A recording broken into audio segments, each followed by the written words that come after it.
How to create a Laravel project. Welcome to another develop and design tutorial.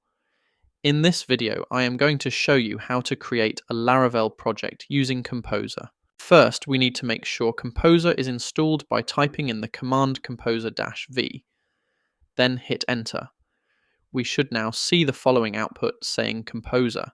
Now let's clear that and type in the command composer space create -project Laravel/Laravel.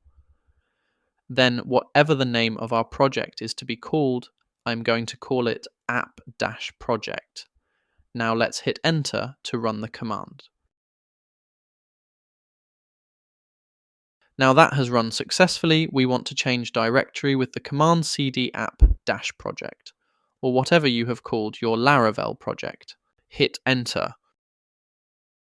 Then we want to type in the command php artisan serve and hit enter.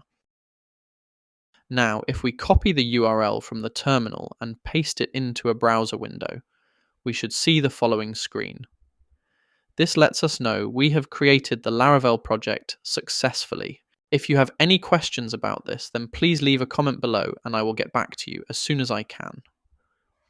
If you found this video useful, then please give it a like and hit the subscribe button.